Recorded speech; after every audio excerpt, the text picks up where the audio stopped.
Hello everyone. आज चाहिँ मैले अर्को नयाँ इन्फर्मेटिभ भिडियो लिएर उपस्थित भएको छु। यदि हजुरहरूलाई चाहिँ टपिक एक्जाम रजिस्टर कसरी गर्ने भन्ने कुरा थाहा छैन भने यो भिडियो हजुरहरूको लागि एकदम इन्फर्मेटिभ हुन जान्छ। मेरो लास्ट भिडियोमा चाहिँ मैले टपिक आइडी कसरी क्रिएट गर्ने भनेर सिकाएको थिएँ भने यो भिडियोमा चाहिँ मैले टपिक एक्जाम रजिस्टर गर्ने तरिकाको बारेमा भिडियो बनाएको छु। भिडियोलाई अन्तिमसम्म हेर्नु होला र यदि मेरो भिडियो मन पर्यो भने लाइक, कमेन्ट र मेरो च्यानललाई सब्स्क्राइब गरिदिनु होला। टपिक रजिस्ट्रेसन चाहिँ बिहानको 10 बजेबाट सुरु हुन्छ। वेब ब्राउजरमा गएर topic.go.kr भनेर सर्च गर्नु होला। टपिकको एक्जाम रजिस्टर गर्न चाहिँ ल्यापटप वा कम्प्युटर नै चाहिन्छ, मोबाइलबाट मिल्दैन। यहाँ देखिरहेको नोटिफिकेसन चाहिँ आज खुल्दै गरेको टपिकको बारेमा इन्फर्मेसन हो, हजुरहरूले हेर्न सक्नुहुन्छ। यसलाई थात्की गर्न सक्नुहुन्छ। त्यसपछि चाहिँ यहाँ सिएम छप्सुमा जानु होला।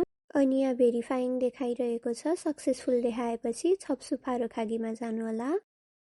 त्यसपछि चाहिँ यहाँ हजुरहरू कतिजना पछि हुनुहुन्छ भनेर देखाइरहेको हुन्छ। यो चाहिँ मैले हजुरहरूलाई जस्ट देखाउनलाई ट्राई गरिरहेको भएर अहिले जम्मा 15 जना पछि देखाएको छ, तर रियल रजिस्टर गर्ने टाइममा चाहिँ एकदमै धेरै भिड हुन्छ, लामो समयसम्म वेट गर्नुपर्ने हुन्छ।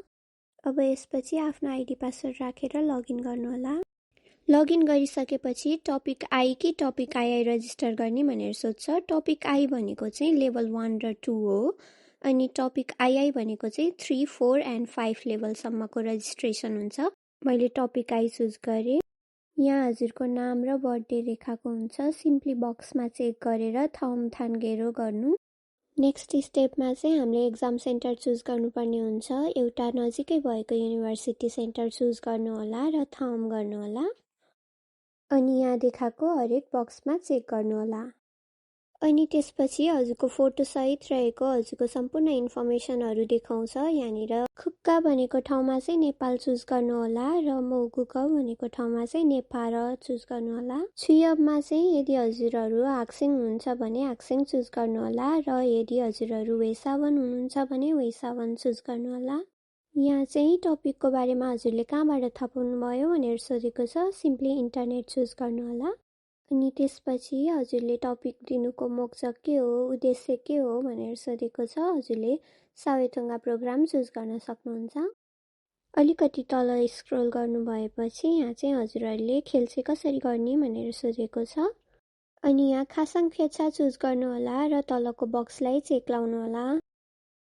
अनि फेरि थम थान्गेरोमा क्लिक गर्नु होला। यहाँ चाहिँ हजुरहरूले एउटा ब्याङ्क एकाउन्ट चुज गर्नुपर्ने हुन्छ। मैले चाहिँ उरी उनिङ चुज गर्छु र त्यसपछि वागिन थिच्नु होला। अनि यहाँ रहेको बक्समा चेक लगाएर खेल्छे गर्नु होला। अनि यहाँ हेर्न सक्नुहुन्छ खासाङ खेचाका फाल्गुम्थे असुम्निदा भनेर देखाएको हुन्छ। अनि तल रहेको एकाउन्ट नम्बरमा चाहिँ हजुरहरूले 4 मानन ट्रान्सफर गरिदिन सक्नुहुन्छ।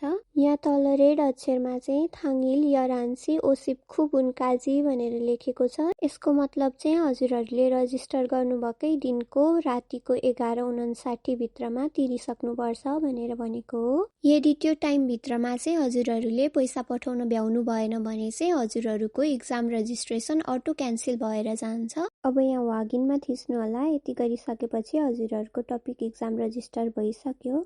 हजुरले आफ्नो रजिस्ट्रेसन चाहिँ माई पेजमा गएर हेर्न सक्नुहुन्छ। यहाँ चाहिँ सम्पूर्ण डिटेलहरू दिएको हुन्छ। हजुरहरूले यहाँबाट एक्जाम फर्म भर्ने बेलामा हतारमा केही मिस्टेक भएको छ भने त्यसलाई सुधार्न पनि सक्नुहुन्छ।